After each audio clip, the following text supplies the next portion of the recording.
Cinema హీరోలాగా స్కూల్లో కాలేజీలో కాకుండా మన స్టోరీ అయితే వన్ షాప్ ముంగడు అయితే స్టార్ట్ అయింది. ఎక్కడైతే తాగినాక జెన్యున్ గా అయితే మాట్లాడచ్చు. ఒక ఏజ్ వచ్చిన తర్వాత అయితే నాకు అర్థమైంది లైఫ్ అంటే అంత ఈజీ కాదు బ్రో. తాగినాక జెన్యున్ గా మాట్లాడవచ్చు కదా.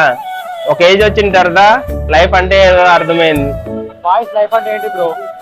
కొట్టడం పెరగడం కాదు బ్రో, అమ్మ నాన్న మన ఫ్యూచర్ గురించి ఆలోచించడం. స్కూల్లో ఉన్నప్పుడు 100% ఆలోచించలేదు బ్రో. అప్పుడు నాకు అంత రెస్పాన్సిబుల్ లేదు బ్రో. కాన్ఫిడెన్స్ గిఫ్ట్ ఎవరు బ్రో? కష్టపడి సంపాదించుకోవాలి. అది ఎలా బ్రో? జరగబోని పని కూడా చేసి చూపించడం, భయం ఉన్న కూడా ముందుకు నడవడం. సపోర్ట్ చేస్తారా?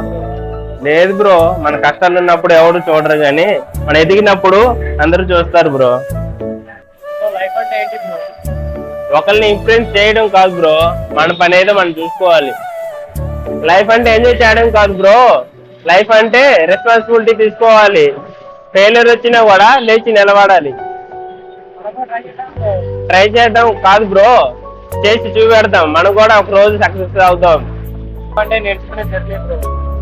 అవును బ్రో, లైఫ్ అంటే నేర్చుకున్న జర్నీ బ్రో.